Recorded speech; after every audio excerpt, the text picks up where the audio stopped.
Egestion तक। Paramecium और amoeba का अच्छा, इजेशन। उसका हो गया था ना। अब हम लोग हेटरोट्रॉप में सॉरी होलोजोइक में एनिमल वाला स्टार्ट करने वाले थे और यूनिसेलर वाला कंप्लीट हो गया था।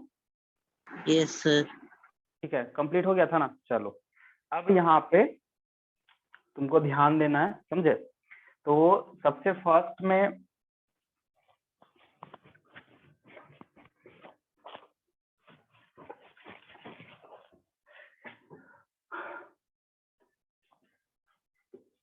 Nutrition in animal, I mean human, animal नहीं ह्यूमन, ठीक है। एनिमल में बहुत कुछ आएगा, ठीक है। देखो तो सबसे फर्स्ट में कुछ चीज है समझना। न्यूट्रिशन जो ह्यूमन में कंप्लीट होगा, ये जो प्रोसेस कंप्लीट होता है उसके लिए बॉडी में सिस्टम है, ह्यूमन बॉडी में सिस्टम है, जिसको हम लोग बोलते हैं क्या, डाइजेस्टिव सिस्टम। क्या बोलेंगे, डाइजेस्टिव सिस्टम। हम लोग का पूरा डाइजेशन जो प्रोसेस होता है या न्यूट्रिशन जो कंप्लीट हम लोग करते हैं, उसके लिए ये सिस्टम रिस्पॉन्सिबल है। ये सिस्टम डेवलप ही हुआ है न्यूट्रिशन प्रोसेस को कंप्लीट करने के लिए, ठीक है। अब यहाँ पे तुमको ध्यान देना है क्या है, ठीक है। सबसे फर्स्ट में डाइजेस्टिव सिस्टम कंसिस्ट होता है दो पार्ट में, ठीक है। दो पार्ट में कंसिस्ट होगा। सबसे पहला पार्ट है वो है एलिमेंट्री कैनाल, एलिमेंट्री कैनाल बोलेंगे, एलिमेंट्री कैनाल बोलेंगे। और दूसरा, ठीक है, दूसरा चीज क्या है, डाइजेस्टिव ग्लैंड बोलेंगे, डाइजेस्टिव ग्लैंड बोलेंगे। ये चीज होता है, ठीक है, ऐसा है। तो एलिमेंट्री कैनाल और डाइजेस्टिव ग्लैंड, ठीक है। तो एलिमेंट्री कैनाल में क्या क्या पार्ट हो सकता है, तो सबसे फर्स्ट में एलिमेंट्री कैनाल में पार्ट है माउथ, और इसी को हम लोग बोलते हैं ओरल कैविटी। क्या बोलते हैं, ओरल कैविटी, ठीक है। अब इस ओरल कैविटी के अंदर में तीन पार्ट मेनली हम लोग को जानना है, थोड़ा थोड़ा जानना है, बट एक का है टीथ, दूसरा है टंग, और इसी के अंदर में जो ग्लैंड है, जो डाइजेस्टिव ग्लैंड बोले, वो सलाइवरी ग्लैंड है, सलाइवरी ग्लैंड, ठीक है, सलाइवरी ग्लैंड। तो ये डाइजेस्टिव ग्लैंड हम यहीं पे ले रहे हैं। और उसके बाद नेक्स्ट जो ऑर्गन है उसको बोलते हैं ओइसोफेगस। उसके बाद नेक्स्ट है स्टमक, स्टमक, ठीक है। उसके बाद है स्मॉल इंटेस्टाइन, स्मॉल इंटेस्टाइन, ठीक है। उसके बाद क्या है, लार्ज इंटेस्टाइन, क्या है, लार्ज इंटेस्टाइन। उसके बाद में होता है एनस। एनस एक ऐसा ओपनिंग है जिससे जो भी अनडाइजेस्टेड फूड है वो बाहर जाएगा। ये तो पार्ट है, इसमें भी हम लोग देखेंगे क्या होता है, समझे। उसके बाद डाइजेस्टिव ग्लैंड में हम लोग को मेनली, देखो हम लोग को दो ग्लैंड पढ़ना है मेनली, ठीक है, सॉरी तीन ग्लैंड। एक सलाइवरी ग्लैंड यहाँ है, दूसरा पढ़ना है लीवर, और तीसरा पढ़ना है पेनक्रियाज। तीसरा क्या पढ़ना है, पेनक्रियाज, ठीक है। डाइजेस्टिव ग्लैंड, लीवर, पेनक्रियाज, समझ में आया। अब यहाँ पे देखना है कि इसके अलावा एक और है जिसको इंटेस्टिनल ग्लैंड बोलते हैं, इंटेस्टिनल ग्लैंड बोलते हैं। क्या है, इंटेस्टिनल ग्लैंड। अब ये इंटेस्टिनल ग्लैंड को हम लोग सकस इंटेरिका भी बोलते हैं। ये थोड़ा सा अलग टॉपिक है, टॉपिक अलग नहीं है, टॉपिक अलग नहीं है, बट इस ग्लैंड से जो सिक्रीशन करता है उसको सकस नहीं है, अलग नहीं, इसी में है। बट इससे क्वेश्चंस तुमको तुम्हारा कंपटीशन अगर देते हो ओलंपियाड एनटीएससी, वहां पे होगा। तो हम तुमको यहाँ पे इस पूरे टॉपिक में तुमको कौन सा कंपटीशन के लिए इम्पोर्टेंट है, कौन सा तुम्हारा एकेडमिक के लिए इम्पोर्टेंट है, वो दोनों हम बता देंगे, ठीक है। जिसके कारण ओलंपियाड है या एनटीएससी जो भी दे रहे हो, ठीक है ना, सब के लिए वो हेल्प करेगा। और इन मतलब अगर तुम और आगे आई मीन फ्यूचर में अगर 11-12 में तुम बायो लोगे तो कैसे मेडिकल से क्वेश्चन पूछता है, यहीं से कुछ कुछ क्वेश्चन वहां पे आता है, ठीक है। तो कोई भी चीज ज्यादा परेशान होने का जरूरत नहीं है, बस इसको समझना है। इसको समझ लोगे, जितना भी पार्ट हम बता रहे हैं या जो हम तुमको इंस्ट्रक्शन दे रहे हो उतना फॉलो करो, आगे तुमको फ्यूचर में काम देगा, आई मीन 11-12 में। ठीक है, इसको नोट करो, फिर अब आगे बढ़ते हैं।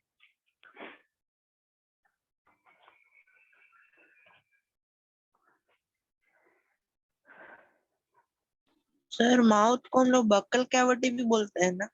हाँ, ओरल कैविटी का ही दूसरा नाम बकल कैविटी है, buccal cavity, mouth buccal cavity. ठीक है, ये भी चीज कभी कभी आता है, इसको ध्यान रखना। ठीक है, हो जाएगा, रिप्लाई करना सर हो गया, बैठे मत रहना।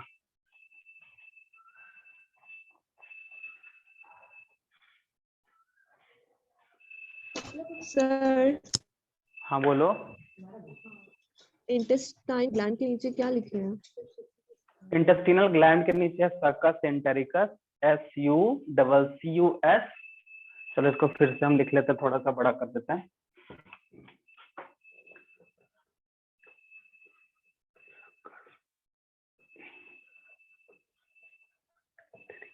ये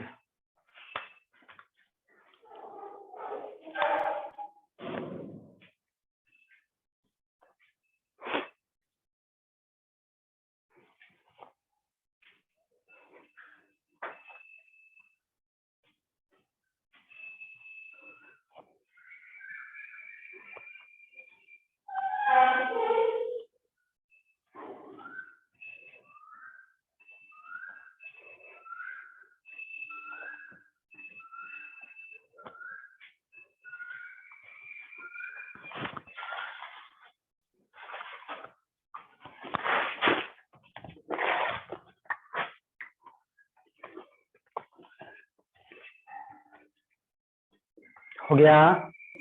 यस सर। मिटाएं? मिटाए ना? Yes sir.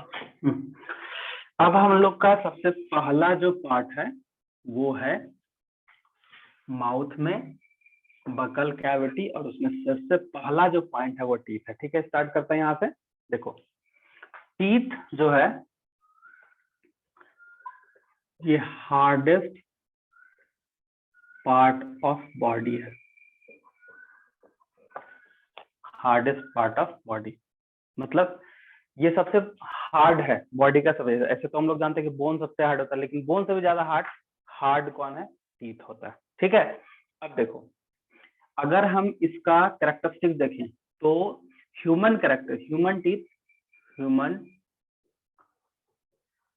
टीथ कैरेक्टरिस्टिक्स अगर हम देखें, कैरेक्टरिस्टिक्स देखें, ठीक है, ह्यूमन टीथ कैरेक्टरिस्टिक्स देखें तो सबसे पहला जो पॉइंट है वो है हेटेरोडोंट। हेटेरोडोंट, तो हेटेरोडोंट क्यों बोला गया?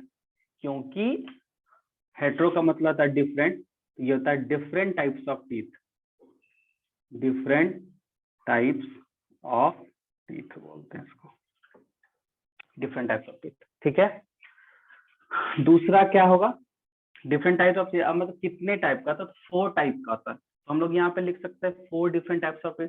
तो पहला होगा इंसीजर, दूसरा होगा कैनायन, तीसरा होगा प्रीमोलर, और चौथा हो जाएगा, फोर्थ हो जाएगा मोलर। ठीक है, ये चीज है। अब हम लोग का दूसरा जो इसका कैरेक्टरिस्टिक्स, आई मीन दूसरा जो इसका कैरेक्टरिस्टिक्स है वो है डायफायोडोंट। ठीक है, तो इसमें सीधा लिखेंगे 2 sets of teeth are present, 2 sets of teeth are present in life cycle, in life भी लिख सकते हैं 2 सेट्स। अब 2 सेट हम लिख रहे हैं यहाँ पे, तो 2 सेट क्या? तो कहने का मतलब है, जैसे बोलता है छोटे बच्चों में बोलता है दूध का दांत है, उसके बाद टूट जाता है, उसके बाद फिर दूसरा जब नया दांत आता है, तो क्या वहां पे सॉरी 2 सेट्स ऑफ टीथ है, तो इसमें कहने का जो पहला सेट है वो मिल्क टीथ, जिसको बोलते हैं दूध का दांत, उसके टूटने के बाद फिर से एक सेट टीथ, तो उसको हम लोग बोलते हैं परमानेंट टीथ। अगर वो टूट गया तो फिर उसके बाद वहां पे तीसरा सेट नहीं वाला है, तो 2 सेट होता है, एक मिल्क टीथ और एक परमानेंट टीथ। वही चीज बताना चाह रहा है तो अगर हम मिल्क टीथ, क्योंकि मिल्क टीथ का फॉर्मूला अलग होता है और परमानेंट टीथ का फॉर्मूला अलग होता है, टीथ का फॉर्मूला अलग होता है, ठीक है। तो मिल्क टीथ कहने का मतलब यहाँ पे क्या, तो दूध का दांत। तो मिल्क टीथ में हम लोग को यहाँ पे ये देखना पड़ेगा, इसका फॉर्मूला क्या होगा, 2102 by 2102 into 2 is equal to 20, और परमानेंट में 2123 by 2123 is equal to 2 by 32। अब यहाँ ये चीज कैसे समझोगे, और ये क्वेश्चन जो होता है ना, ये क्वेश्चन मेडिकल में आया हुआ है और एनटीएससी में भी कभी कभार पूछता है। मेडिकल में क्वेश्चन कैसे आया है कि अगर लिख देगा मेन हैव, तो उसका टीथ का कैरेक्टरिस्टिक्स हमेशा पूछता है। तो ऐसे एक टाइप तो हम हेटेरोडोंट बताए, दूसरा टाइप डायफाइडोंट बताए, और एक इसका है जिसको हम लोग बोलते हैं थेक्वान। तो 3 कैरेक्टरिस्टिक्स इसका होता है, ठीक है। तो उसमें एक ये चीज समझ गए, तो तीसरा भी हम लिख ही देते हैं ताकि उसके बाद उसमें डिस्कस करने में आसानी होगा। तीसरा हो जाता है क्या, तो तीसरे वाले पार्ट को हम लोग क्या बोलते हैं, थेकोडोंट। थेकोडोंट। तो यहाँ पे क्या होगा, तो teeth are embedded in jaw socket bone। jaw socket bone कहने का मतलब कि टीथ जो हम लोग का होता है वो जबड़ा में धसा हुआ होता है, ठीक है, गड़ा हुआ रहता है। एम्बेडेड का मतलब गड़ा हुआ रहना, ठीक है। तो ये 3 कैरेक्टरिस्टिक्स है, एक है हमारा हेटेरोडोंट, दूसरा है डायफायो और तीसरा है थेकोडोंट। तो ये क्वेश्चन एक पूछता है तुम्हारा एनटीएससी में पूछेगा, ओलंपियाड में पूछ सकता है, बट एनटीएससी में चांसेस है पूछता है इस तरह का क्वेश्चन। दूसरा क्वेश्चन यहीं से आता है कि इसका जो फॉर्मूला है ये कैसे हम समझेंगे, ठीक है। और एक चीज तुमको बताते हैं, ये चीज अभी पढ़ लिए हो तो तुमको 11th में पढ़ने का एकदम जरूरत नहीं पड़ेगा, क्योंकि 11th में ये चीज है और यहाँ से मेडिकल में डायरेक्टली क्वेश्चन पूछता है, ठीक है। तो ये दोनों तरीके से तुम्हारा तैयार होगा, एनटीएस के लिए भी और मेडिकल के लिए। तो ये चीज तुम्हारा कॉम्पिटिशन के लिए था, इसलिए हम इसको थोड़ा सा बताएं। इसमें कोई नोट्स वगैरह नहीं लिखाना, जितना जो चीज समझा हुआ पाठ है, जो चीज लिखा है, जो पॉइंट है, बस इसको तुम लोग को ध्यान रखना। अब जैसे बोले ये फॉर्मूला है, डेंटल फॉर्मूला, ठीक है। तो तुम लोग ऐसे 10th में हो, इसलिए हम तुम लोग को थोड़ा सा आइडिया हम हर एक चैप्टर का देते रहेंगे, ताकि तुमको आसानी होगा 11th-12 में जब जाओगे तो समझ में आएगा कि हाँ ये चीज हम पढ़े हैं, तो यहाँ से क्वेश्चन बताए थे सर, तो यहाँ से क्वेश्चन आता है। देखो ये क्वेश्चन भी आता है, ठीक है। फॉर्मूला को याद कर लो, आएगा, ठीक है। कभी कभी इस फॉर्मूला से रिलेटेड थोड़ा सा वैल्यू बेस्ड क्वेश्चन देता है, कुछ कहानी बता देगा, उसके बाद बोलेगा बताइए ये क्या है, कैसे, वो भी चीज है, और वो हम बता भी देते हैं तुम लोग को, ठीक है। तो सबसे पहला चीज, जैसे मिल्क टीथ है 20, कैसे बोलोगे कि मिल्क टीथ जो है वो 20 है, फिर टूटने के बाद 32 टीथ पूरा कंप्लीट हो पाता है, ठीक है। तो उसका जो फॉर्मूला है 2102, इसको तुम कैसे रिप्रेजेंट करोगे, तो यहाँ पे ध्यान रखना है, 2 मतलब इंसीजर, 1 मतलब केनायन, 0 मतलब प्री मोलर और 2 मतलब मोलर। वही चीज यहाँ पे है, incisor, canine, premolar and molar, ये चीज है। अब हमको एक बात बताओ कि मिल्क टीथ और परमानेंट टीथ में दोनों में कहाँ पे अंतर दिख रहा है, तो देखो यहाँ सर प्री मोलर 0 है। मोलर में अंतर दिख रहा है और मोलर में भी अंतर दिख रहा है। तो प्री मोलर में जब मिल्क टीथ टूट जाएगा, जब परमानेंट टीथ आएगा, तो वहां पे क्या आएगा, एक प्री मोलर दोनों आ जाएगा और एक एक्स्ट्रा मोलर टीथ जो है वो डेवलप होगा। लास्ट का जो मोलर टीथ डेवलप होता है उसी को हम लोग विजडम टीथ भी बोलते हैं, अकल दांत आ रहा है, ठीक है। तो अकल का दांत को विजडम टीथ बोलते हैं। तो थर्ड मतलब कि थर्ड मोलर ऑफ टीथ, या फिर बोल सकते हो तीसरा नंबर का जो मोलर टीथ है वो उसी को विजडम टीथ भी बोला जाता है, ठीक है। तो यहाँ पे देखो अब इसको कैसे मतलब समझ में आएगा कि ये है हमारा मिल्क टीथ का 20 है। ये देखो सबसे पहले यहाँ ध्यान देना, ठीक है। यहाँ पे 2 सेट्स ऑफ टीथ है, तो अपर जाओ लोअर जाओ, ये हो गया, और इसको 4 पार्ट में डिवाइड कर दो, कर दिया डिवाइड। अब यहाँ पे ध्यान देना है 2102 और यहाँ पे लिखना है 2123, ये हो गया मिल्क टीथ और ये हो गया परमानेंट टीथ। तो बताओ यहाँ पे 2 1 3 2 5, यहाँ 5 हो गया इधर, और 5 4 जा क्या होता है 20। समझ में आ गया मिल्क टीथ, समझ में आ गया Yes, सबको मेरी sir. चीज? अब देखो 2 1 2 3 ये टोटल 8 8 4 जा 32, समझ में आ गया कहाँ से 32 कहाँ से 21? Yes, समझ में sir. आया ना? यही है। तो ये क्वेश्चन तुम लोग ये छोटा सा फॉर्मूला से 2-3 क्वेश्चन बन जाता है एनटीएससी में भी, और एनटीएससी में तो Sir. फॉर्मूला पूछा भी जाता है और मेडिकल में ये क्वेश्चन पूछा। हाँ बोलो। सर ये समझ नहीं आया फिर से। ये वाला नहीं समझ में आया? No sir. चलो मेरा मुंह देखना, ठीक है। हम लोग के पास 2 सेट्स ऑफ टीथ है, अपर जॉ लोअर जॉ, है ना? ठीक है। Yes sir. अगर हम बीचों बीच अपने आप को काट देते हैं तो 4 हो जाएगा, एक लेफ्ट साइड, एक राइट साइड अपर, एक लेफ्ट साइड, एक राइट साइड लोअर, 4 पार्ट बन गया ना? बना ना 4 पार्ट? Yes sir. अब उसी 4 पार्ट में पहला जो मिल्क टीथ है उसको 2 1 0 2 मतलब टोटल 5 हो गया। तो एक पार्ट का 5 टीथ है तो 4 पार्ट का कितना हो जाएगा? 20 हो गया। समझ में आ गया? Yes. और एक पार्ट का 8 है तो चारों पार्ट का कितना होगा? 32। क्लियर है? वही चीज यहाँ पे हम बताएं। ठीक है। अपर जाओ Yes, लोअर जाओ, उसको 4 पार्ट में बांट दो, बस हो गया। क्लियर? ठीक है, समझ में आ गया? कोई दिक्कत किसी को?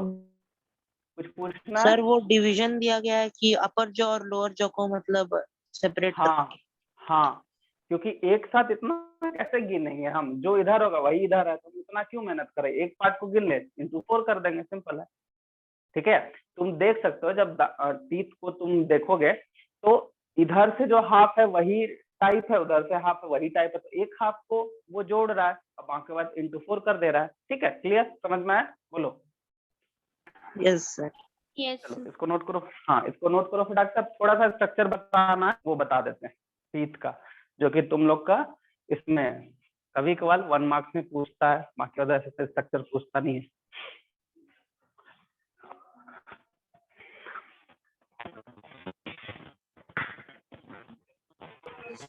सर ऐसा है क्या कि इंसीजर कैनाइन प्रीमोलर मोलर में से कोई एक ही टाइप का दांत टूटता है और वही आता है वापस? हाँ वही सेम सेम सेम कि कोई भी दांत टूट सकता है? कोई भी दांत टूटता है, सारा दांत टूटता है, ऐसा नहीं कि वही दांत टूटेगा, सब दांत टूटता है। ठीक है। मान लो ऊपर का सामने का 2 दांत टूटा आ गया तो देखना कुछ देर के बाद टूट जाता है। ठीक है। तो ये जो है जैसे 1 साल नॉर्मली अगर देखा जाए तो 8 से 9 महीने के, जैसे 8 से 9 महीने बेबी का हुआ दांत आना स्टार्ट। ठीक है। और वो अल्टीमेटली 12 साल तक ऐसा ही होता है, टूटता है फिर आता है, टूटता है, इस तरह से होता है। लेकिन 12 साल के तक वो टूट जाएगा, फिर उसके बाद जो आएगा ना वो परमानेंट कहलाएगा। सपोज मान लो किसी का 5 साल में आगे का 2 दांत टूट गया किसी कारण से, और वहां जो आया उसी 5 साल में जो आया, ठीक है ना, वो उसका परमानेंट हो जाएगा। ठीक है। Yes, ऐसे बोला जाता है कि मिल्क टीथ जो होता है वो 12 से 13 साल तक रहेगा, मतलब 1 साल 1 ईयर के बाद से वो पूरा 12 साल तक रहेगा। उसके बाद जो भी दांत आएगा वो सब परमानेंट हो जाता है, मतलब तब तक वो टूट जाता है और उसके बाद आ जाता है। ठीक है। चलो इसको नोट करो जल्दी से, इसका स्ट्रक्चर। हाँ बोलो। विजडम टीथ क्या होता है? विजडम टीथ, ये देखो 3rd नंबर यहाँ बताया ना, देखो यहाँ पे ध्यान। जैसे मान लो ये 2 वाला है, ठीक है, ये 2 मोलर हो गया, लेकिन जब परमानेंट होता है तो मोलर के साथ में एक और मोलर ऐड हो जाता है, तो 3 हो गया।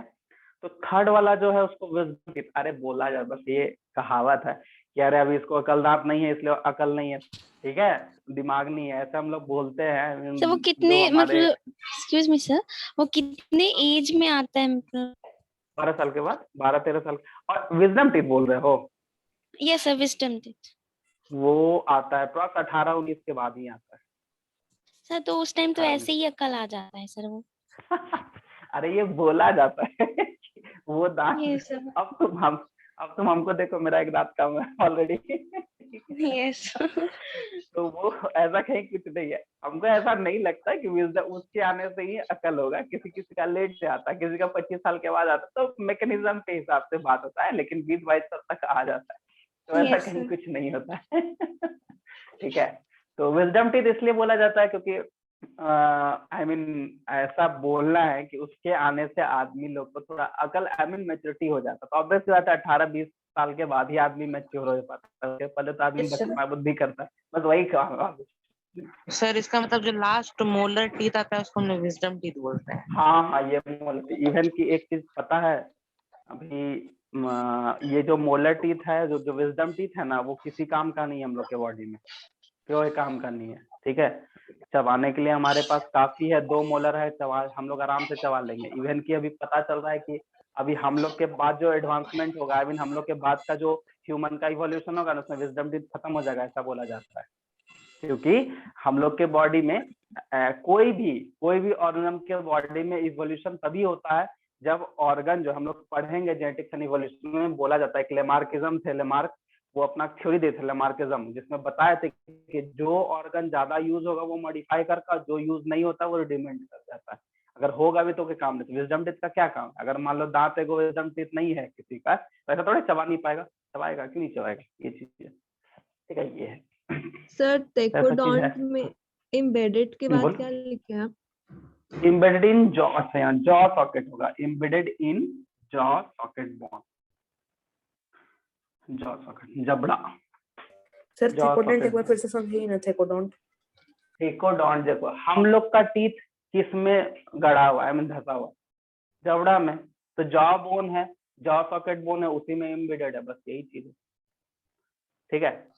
हम लोग का सारा जो टीथ है वो jaw socket bone, jaw socket क्यों, जबड़ा एक सॉकेट है, वो बहुत ज्यादा हार्ड नहीं है, वो सॉफ्ट ही है। मसूड़ा समझते हो? मसूड़ा, मसूड़ा Yes, जो sir. है वो, हाँ, मसूड़ा को ही जबड़ा बोल रहा है वहां पे, है ना, उसी पे।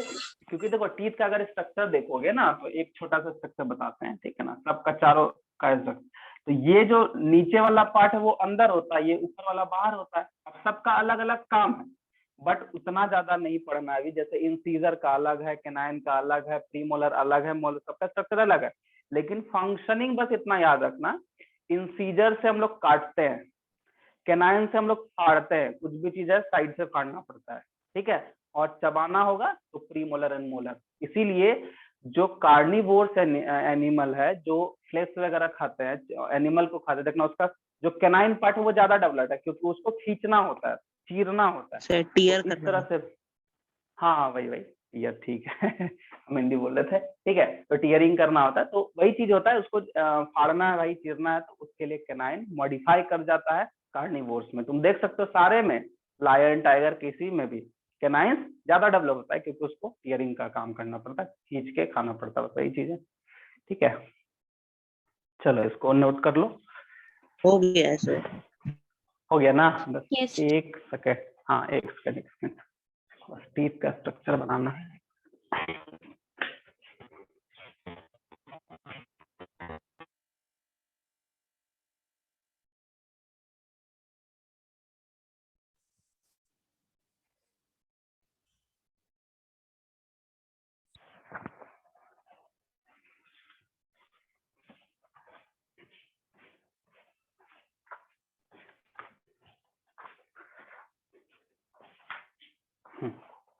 ठीक है, तो टीथ का फंक्शंस में लिख सकते हो कटिंग, टीयरिंग एंड च्यूइंग, ठीक है।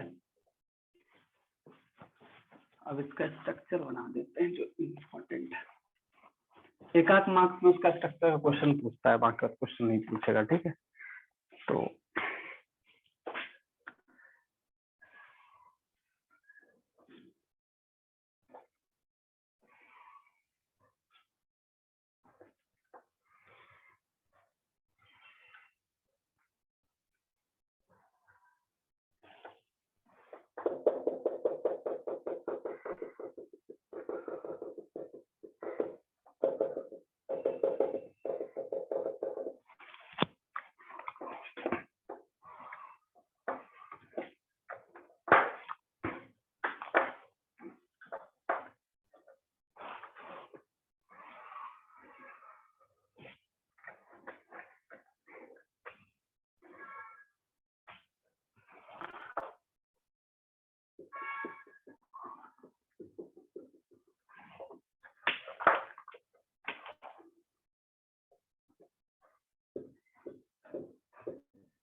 चलो देखो, ये है तुम्हारा स्ट्रक्चर, ठीक है। अब इसको 3 पार्ट में बांटा गया है, ठीक है। ये ऊपर वाले का पार्ट है क्राउन, ये वाला नेक और ये वाला रूट। तो ये है क्राउन, क्राउन, नेक छोटा सा पार्ट है एंड रूट। मतलब रूट वाला पार्ट पूरी जॉ सॉकेट बॉन्ड में एम्बेडेड होता है। बीच वाला पार्ट छोटा सा जो मसूड़ा से जस्ट ऊपर में, उसको नेक पार्ट। ये ऊपर वाला सबसे बाहरी दिखता है, जो व्हाइट में दिखता है। इसमें एक ध्यान रखना है, इनामल और डेंटाइन में सबसे हार्ड बॉन्ड। तो इनामल सबसे हार्ड लेयर होता है, ठीक है। उसके बाद डेंटाइन है, पल्प कैविटी है, क्योंकि पल्प कैविटी कहने का मतलब वहां पे ब्लड वेसल्स, नर्व सेल्स वगैरह अटैच होता है। इसीलिए ना कि अगर बोलते हैं कि मतलब ये जो सेंसिटिव का केस है या फिर टीथ का टूटने में दर्द जो होता है, ये सब यहाँ पे, क्योंकि यहाँ पे नर्व सेल्स होता है तो वो सेंस करेगा ही करेगा। यही चीज सीमेंटिंग जो होता है, ये जो सीमेंटिंग लिखे हैं वो मसूड़ा जो मसल्स है और टीथ के बीच का एक तरह का सीमेंटिंग पार्ट है। जैसे सीमेंट में क्या होता है कि एक दो ईटा को जैसे जोड़ते हैं, उसी तरह यह 2 पार्ट को यहाँ जोड़ता है। और वो जो सीमेंटिंग है वो बहुत ही मतलब कैसे बोल सकते हैं, सॉलिड पाउडर फॉर्म में रहता है, जो कि प्रेजेंट होता है, ठीक है। और लिगामेंट जो होता है वो कनेक्ट करता है लिगामेंट, लेकिन सीमेंटिंग मतलब जमाने का काम किसका है, ये सीमेंटिंग पार्टिकल का, सीमेंटिक सब्सटेंस वहां पे रहता है जो उसको जमा के रखता है कि नहीं वो जल्दी से उखड़ेगा नहीं, ठीक है। ये चीज है, इसलिए ऊपर वाला पार्ट भले टूट जाता है लेकिन अंदर वाला पार्ट जल्दी नहीं टूटता है। ये चीज है तुम्हारा, यही है। इसमें जो स्ट्रक्चर है बस ये ध्यान रखना, इनामल और डेंटाइल से ही क्वेश्चन पूछेगा कौन सा पार्ट हार्डेस्ट है, ये इनामल, ठीक है। चलो इसको नोट करो। उसके बाद हम लोग आएंगे टंग में।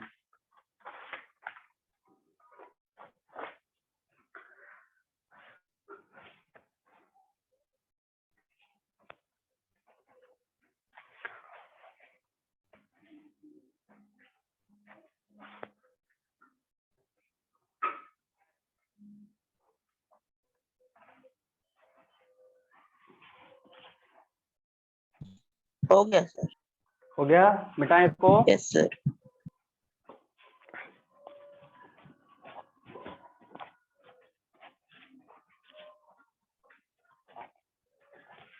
चलो अब हम लोग का नेक्स्ट पार्ट है टंग। क्या है, टंग। तो टंग जो है इसको हम लोग टेस्ट ऑर्गन बोलते हैं, टेस्ट ऑर्गन, ठीक है।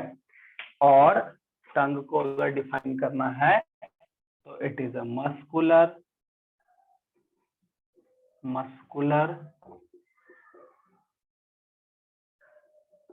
Movable structure. It is attached with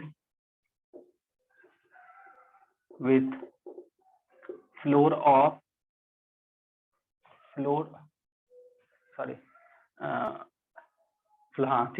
of oral cavity called frenulum.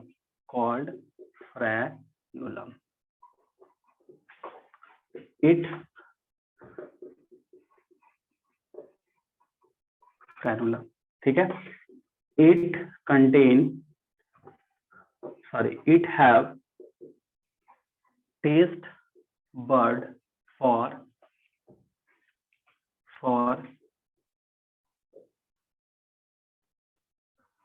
receiving the taste bud for receiving the taste, मतलब टेस्ट को रिसीव करने के लिए टेस्ट बड होता है। और इसमें मेन 4 टाइप का टेस्ट बड है या टेस्ट एरिया है, ठीक है। सर, देखो, हाँ सर मस्कुलर के बगल में क्या लिखे हैं मूवेबल, और उसके बगल में मूवेबल स्ट्रक्चर, ठीक है। चलो ये चीज हो गया। अब यहाँ पे देखना, ये है हमारा टंग और इसमें टेस्ट बर्ड है। तो यहाँ पे टेस्ट बर्ड होगा, ये टेस्ट बर्ड एरिया, ये। तो ये कौन कौन सा टेस्ट हम लोग को प्रोवाइड कराता है, तो सामने जो टिप ऑफ टंग है वो चीफ इन टेस्ट, ठीक है। ये हो गया सॉल्ट, और ये हो गया सोर, और ये हो गया बीटर, ये टेस्ट, ठीक है। अब यहीं पे बीच में होता है पैप्लिया, ठीक है, इस तरह से, ठीक है। पैप्लिया इसीलिए कभी कभी हम लोग टंग क्लीनर से अगर टंग क्लीन करते हैं और जोर से कर देंगे तो देखना बीच में जो होता है वो क्या होगा, वो पैप्लिया ब्रेक कर जाता है, वहां पे जो लेयर्स होता है, क्योंकि वो केमोरिसेप्टर सॉरी एक तरह का रिसेप्टर होता है, हर एक चीज को रिसीव करने का काम करता है, ठीक है, तो वो क्या होता है, फट जाता है, ब्रेक कर जाता है, तो ब्लीडिंग स्टार्ट हो जाता है। ये बीच वाला पैप्लिया, साइड वाइज में जो होता है वो टेस्ट एरिया कहलाता है, यही है टंग। मेन इसका काम है ये टेस्ट को रिसीव करेगा, इसलिए act as a taste organ, ठीक है। चलो ठीक है, नोट करो इसको, और इसमें टंग में कुछ नहीं है। टेस्ट वर्ड के बाद क्या है? Taste word for receiving the taste, for receiving the taste. Sir second point में क्या लिखा है? It attached it attached with floor of oral cavity called frenulum. हम लोग का टंग लास्ट में अटैच्ड है ना, तो किससे अटैच्ड है, तो फ्रेनुलम से अटैच्ड है, ठीक है, नहीं तो टंग बाहर निकल जाएगा अगर अटैच सर फ्रेन्युलम का स्पेलिंग लास्ट में एल के बाद से RENULUM, फ्रेनुलम, FRENULUM, फ्रेनुलम।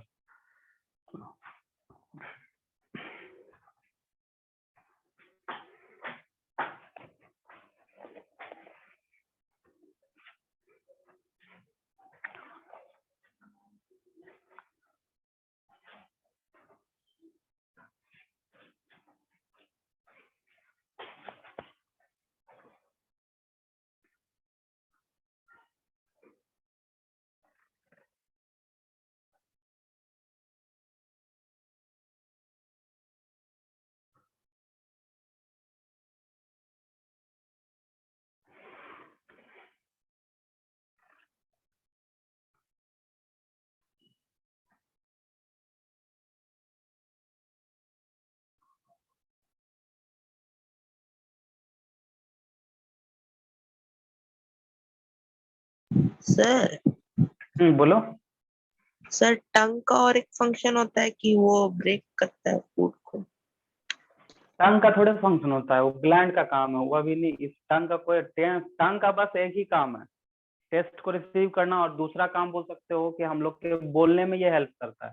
अगर ये मूव नहीं करेगा, ये नहीं बोला तो कहीं ना कहीं देखो, टीथ और टंग सर दोनों का सेकेंडरी फंक्शन स्पीचिंग है, स्पीच मतलब बोलने का काम करता है, फोनेशंस बोलते हैं। हाँ बोलो।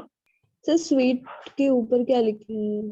स्वीट, सॉल्ट, सोर, बिटर, मीठा, नमक, खट्टा और तीता, कड़वा। स्वीट सॉल्ट, ठीक है, सोर और बिटर। हम लोग को खट्टा ऐसे भी कॉर्नर पे लगता है ना, ऐसे हम लोग कभी कुछ अचानक से खट्टा खाते तो कैसे हम लोग रिएक्ट करते हैं, तो वही चीज है वहां पे, ठीक है। और कड़वा मतलब वो लगेगा सबसे लास्ट पार्ट में। क्लियर हो गया? लिखें अब, सर हो गया सर। मिटाएं इसको। Yes sir. चलो अब हम लोग का नेक्स्ट जो पार्ट है वो है ग्लैंड, ठीक है।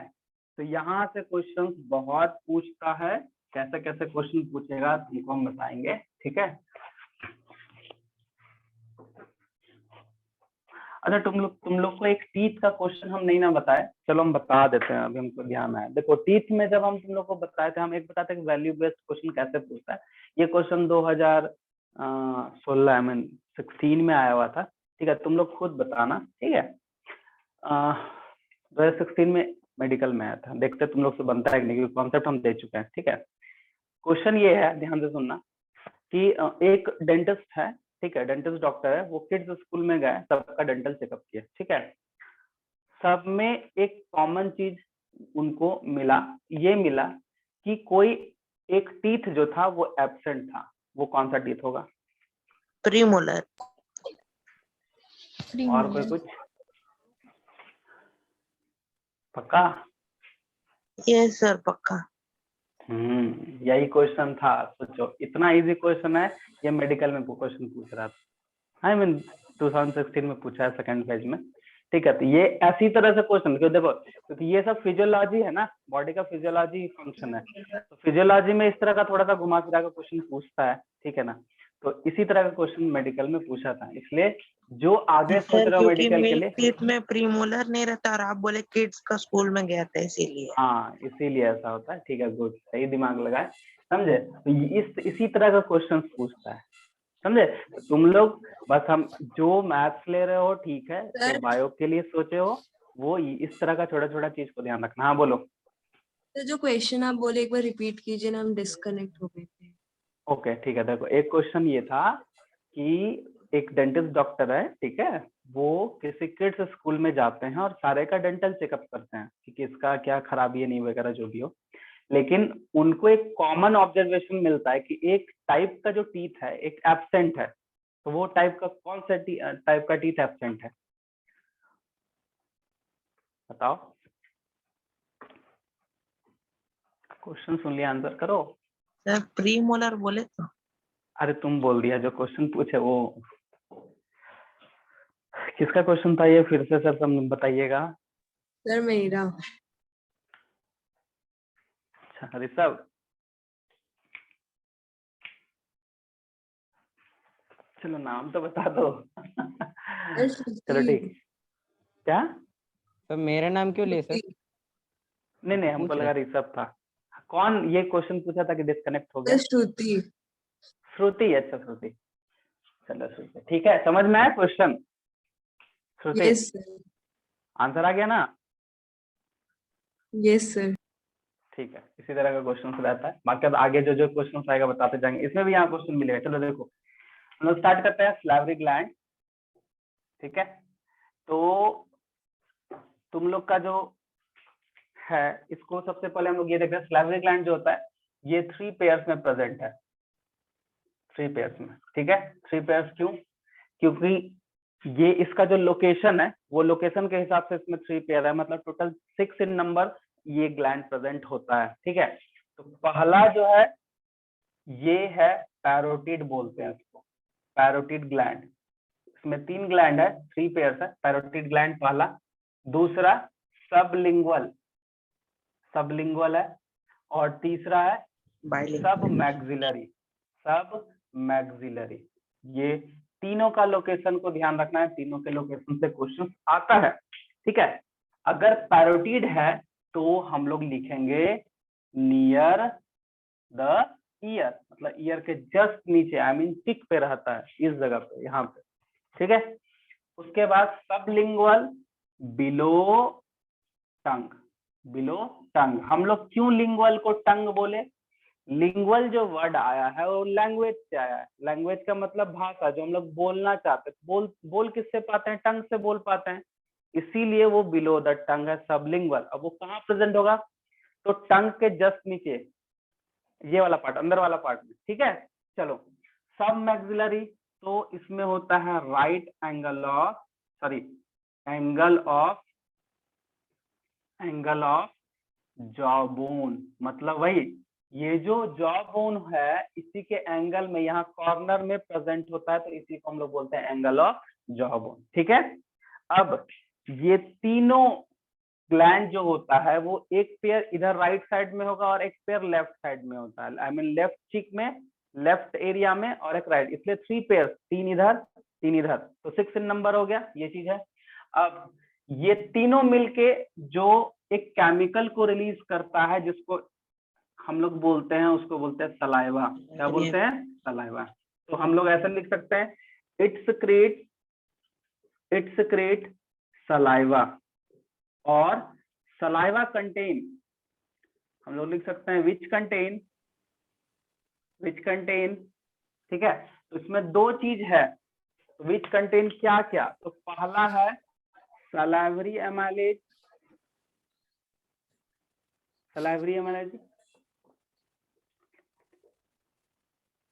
एमाइलेज जिसका नाम दिया गया है टाइलिन, क्योंकि टाइलिन पहले नाम रखा गया था।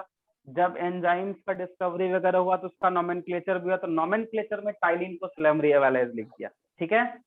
और दूसरा हो जाता है लाइसोजाइम, लाइसोजाइम को बोलते हैं एंटीबैक्टीरियल, ठीक है।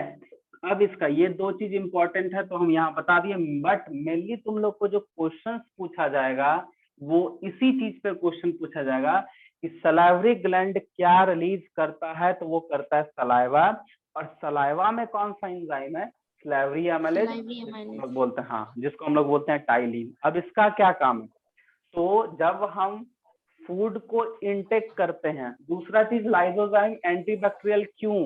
क्योंकि एंटीबैक्टीरियल इसीलिए क्योंकि फूड को जब हम इनटेक करते हैं तो फूड बाहर से ना आता, ओपन एटमॉस्फेयर में रहता है और हम उसको खाते हैं, उसमें जो भी माइक्रोब्स है उसको ये किल करेगा या फिर उसको न्यूट्रलाइज करके खत्म करेगा वहां पे। पहला लाइसोजाइम का यही काम है सलाइवा का। इसीलिए देखना कभी कभी यूट्यूब वगैरह पे या फिर तुम लोग को सर्च कर सकते हो, बोलता है कि जो सलाइवा है वो कुछ कुछ बीमारी के लिए बहुत ही ज्यादा हेल्पफुल है। ठीक है, जैसे आंख में आ जाता है, आंख आना, जिसमें आंख में छोटा छोटा घाव हो जाएगा, उस केस में बोलता है सवेरे का अगर किसी का सलाइवा सिक्रीट है, खुद का सलाइवा निकल ही जाता है, ऐसा कुछ नहीं है, उस सलाइवा को लगाने से वो खत्म हो जाता है, क्योंकि वो है बैक्टीरियल और ये बैक्टीरिया को मारने के लिए हेल्पफुल होता है। ठीक है, सवेरे सवेरे ज्यादा सलाइवा, फंगल फंगल में नहीं, फंगल इन्फेक्शन में वो आई वाला जो बात है ना, आई वाला जो बोल रहे हैं वो बैक्टीरियल है, कहीं कहीं वायरस, जैसे एक लोवा वायरस है जो आंख आना बोलते हैं, वो वायरस के कारण होता है, उसमें ये काम नहीं करेगा। लेकिन बैक्टीरिया में कभी कभी आ जाता है, उसमें वही फोड़ा टाइप का हो जाता है, उसको लगाने से ठीक हो जाता है।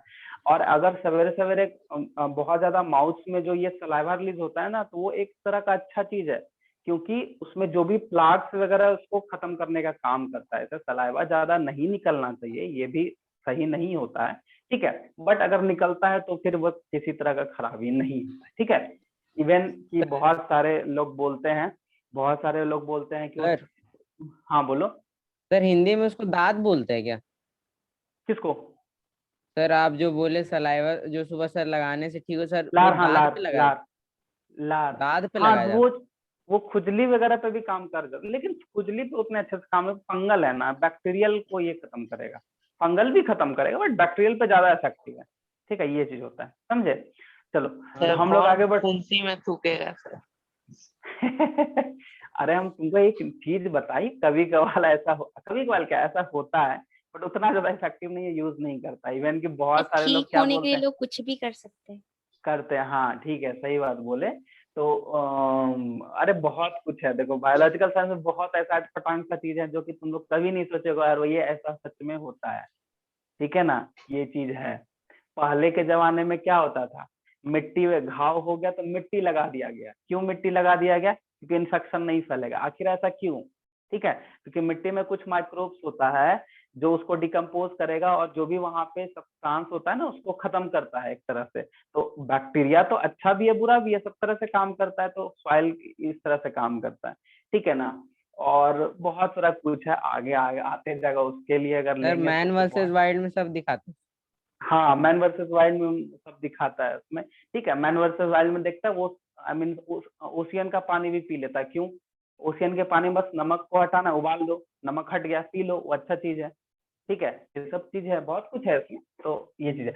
और इवन की कभी कभी क्या बोला जाता है कि जो सलाइवा सिक्रीट होता है ना, उसको अगर हम घोट ले, स्वलोइंग कर ले और अंदर चला जाएगा ना, तो पेट में जो भी बैक्टीरिया वगैरह प्रेजेंट होता है ना वो भी खत्म हो जाता है। एक्चुअली में हम लोग के स्टमक में एक HCl है जो एसिड है जो बैक्टीरिया को न्यूट्रलाइज करेगा, वो हम लोग आगे पढ़ेंगे। बट ये सब भी चीज है तो ये गलत नहीं है, ठीक ही है, बट उतना सही से काम सब जगह नहीं करता है। ठीक है, तो चलो हम लोग आते हैं टॉपिक स्लेवरी वाले।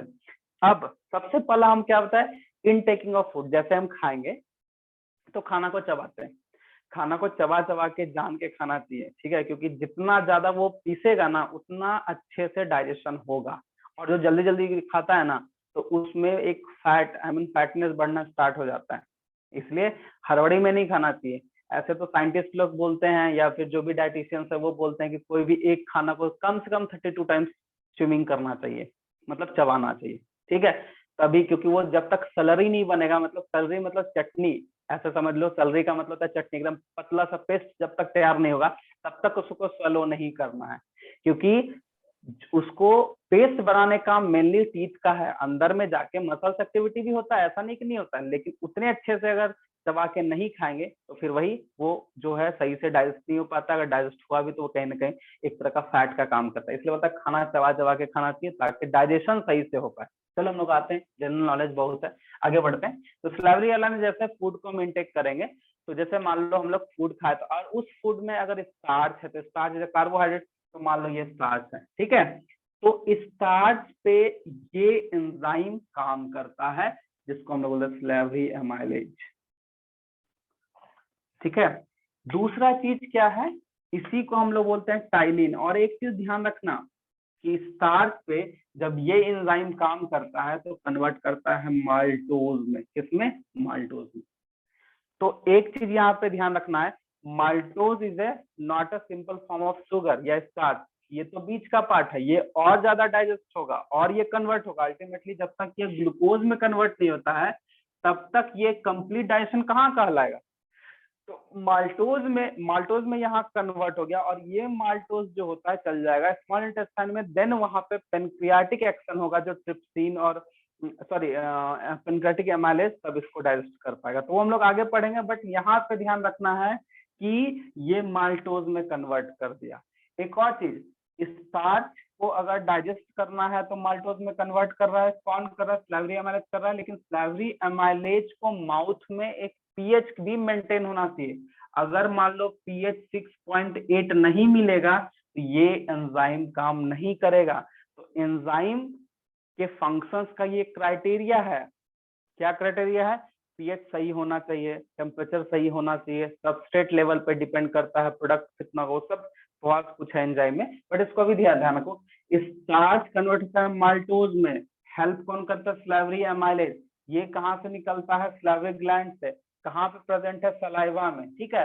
और इसके लिए पीएच का मेंटेन होना भी बहुत इंपॉर्टेंट है। अभी हम जस्ट एक चीज बताए कि ये माल्टोज है, तो माल्टोज क्या वो सिंपल फॉर्म है? तो हम अभी बताएं नहीं। क्यों? क्योंकि माउथ में कंप्लीटली स्टार्च या कंप्लीटली कार्बोहाइड्रेट्स डाइजेस्ट नहीं होता है। तो क्या होता है? तो मात्र डाइजेशन अगर बात करें तो 30 to 40% ही माउथ में स्टार्च का डाइजेशन होता है, बाकी 60 to 70% जाएगा स्टमक में, और स्टमक में पेनक्रियाज एंजाइम निकाल के उसको कंप्लीट तरीके से उसको ब्रेक डाउन करता है। एक और चीज है, स्मॉल इंटेस्टाइन में जब पेनक्रियाज का पढ़ेंगे तो पेनक्रियाज भी इसको कंप्लीट तरीके से डाइजेस्ट नहीं करता है। एक्चुअली में वो भी माल्टोज तक लाके छोड़ देता है, वो बीच वाले पार्ट में लाके छोड़ दिया, बीच वाला फॉर्म लाके छोड़ दिया। अब वो जो बीच वाला फॉर्म है उसको फिर कौन डाइजेस्ट करेगा? तो हम देखो लिखा है एक इंटेस्टिनल एंजाइम जूस, जिसको सकस एंटेरिक बोलते हैं, वो अल्टीमेटली इसको माल्टोज को कन्वर्ट करता है ग्लूकोज में, क्योंकि starch is a complex form और glucose is a simple form, और ये बीच का फॉर्म है। आई मीन देखो एक और चीज समझा देते हैं कि स्टार्च पूरा कार्बोहाइड्रेट को 3 कैटेगरी में बांटा गया है, पॉलीसेक्राइड्स, डाइसेक्राइड्स और मोनोसेक्राइड्स। ये पॉलीसेक्राइड्स है, ये डाइसेक्राइड्स है।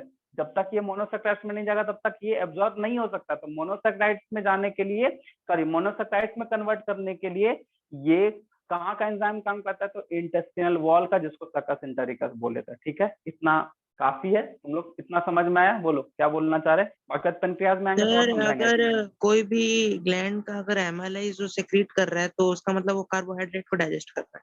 हाँ, ये भी कॉमन चीज तुमको बताना था, थोड़ा हम भूल गए कि अगर किसी भी एंजाइम में एमाइलेज लगेगा तो एकदम ध्यान रखना कि वो कार्बोहाइड्रेट को ही या स्टार्च को ही, या तो कार्बोहाइड्रेट नहीं लिख रहा है, स्टार्च लिखना है बार बार, क्योंकि स्टार्च जो कार्बोहाइड्रेट, ठीक है, तो स्टार्च को ही पचाएगा। इतना ध्यान रखना, ठीक है? क्लियर? कोई दिक्कत? Yes sir. चलो यहाँ तक समझ में सर आ गया? पीएच 6.8 तो एसिडिक हो गया ना? नहीं जी, स्लाइटली एसिडिक है, स्लाइटली एसिडिक हो सकता है। स्लाइटली एसिडिक 7 न्यूट्रल होता है ना, 7 से 0.2 तो कम है, तो उतना ज्यादा एसिडिक नहीं, स्लाइटली, वो भी न्यूट्रल ही, मतलब ये न्यूट्रल ही है। कहीं कहीं एसिडिक चला जाता है 5, कहीं कहीं चला जाता है 2, ठीक है। तो एसिडिक मीडियम को मेंटेन कराने का स्टमक में बहुत सारा एचसीएल का फंक्शन है, वहां बताएंगे। यहाँ तक समझ में आ गया? कोई दिक्कत? No sir. चलो ठीक है, इसको नोट करो, ठीक है, नोट करो।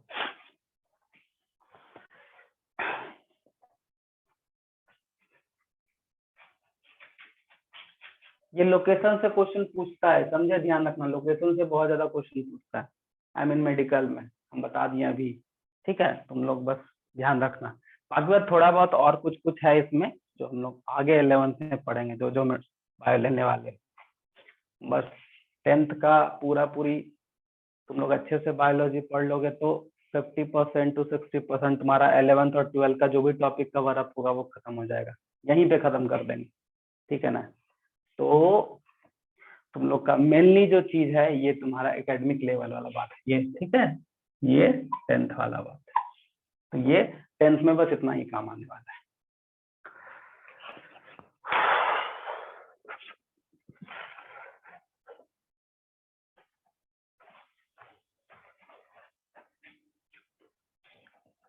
तो सर स्टमक में जब भी फूड रहता है तो वो एसिडिक फॉर्म में रहता है? फॉर्म में एसिडिक नहीं होता, वहां का मीडियम को एसिडिक बनाया जाता है, तो वो बताएंगे स्टमक में पूरा मैकेनिज्म। इसके बाद स्टमक ही है ना, इसको खत्म करते हैं, नेक्स्ट क्लास स्टमक ही स्टार्ट करेंगे, ठीक है ना। सर वो थोड़ा एनसीईआरटी में पढ़े थे कि स्मॉल इंटेस्टाइन हाँ, में हाँ। जाने तक एल्कलाइन बन सही जाता बोल है। रहे हो, हम क्या बोले कि स्टमक में एसिड का बहुत काम है, इसलिए वहाँ स्पेशली HCl रिस्ट्रिक्टेड भी होता है, तो वो बता रहे थे, ठीक है। एनसीईआरटी में उतना ज्यादा डिटेल नहीं दिया, बट हम तुमको उतना पढ़ा देंगे कि तुमको समझ में आएगा, कोई टेंशन में लेने वाली बात नहीं है, ठीक है। हम स्टमक में आएंगे तो सब कुछ बताएंगे, क्या HCl का काम है, क्यों सिक्रेट करता है, क्यों होना चाहिए, ठीक है, ये चीज है।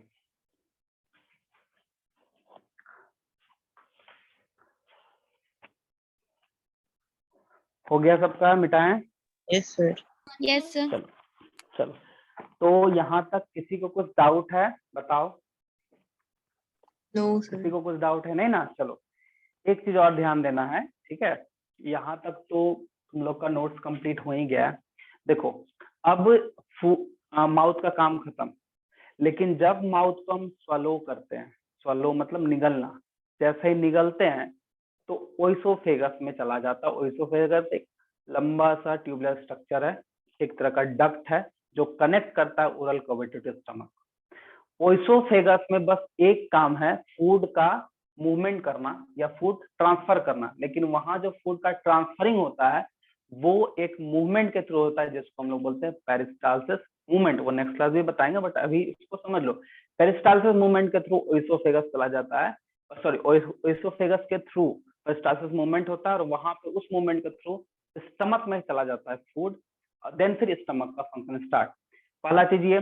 दूसरा, स्टमक में किसी भी तरह का डाइजेशन प्रोसेस नहीं होता है। क्यों? क्योंकि वहां पे, क्योंकि यहाँ पे देख रहे हैं एंजाइम है, लेकिन वहां पे कोई भी डाइजेस्टिव ग्लैंड नहीं है, तो वहां पे किसी भी तरह का डाइजेशन का प्रोसेस नहीं होता है। फिर वो चला जाता है स्टमक में, देन स्टमक का फंक्शन स्टार्ट होता है। पहला चीज बस एक चीज ध्यान रखना ओइसोफेगस में कि oesophagus is a muscular tubular structure, ठीक है।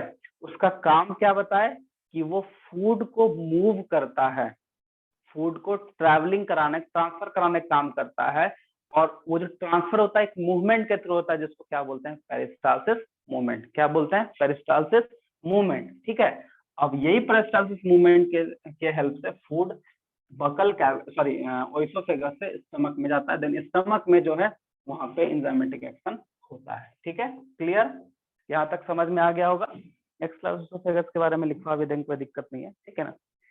और कुछ कोई क्वेरी है यहाँ तक? किसी को कुछ पूछना है, किसी को कुछ डाउट है तो पूछ सकते हैं। क्लियर है ना? ठीक है। तो तुम लोग एक बार एनसीईआरटी पढ़ना और नोट्स को ध्यान में रखना, ठीक है। नोट्स को रिवीजन करते जाना, काफी है इतना, ठीक है। फिर हम लोग नेक्स्ट क्लास मिलते हैं। ओके, ठीक है। Thank you sir. Thank you sir.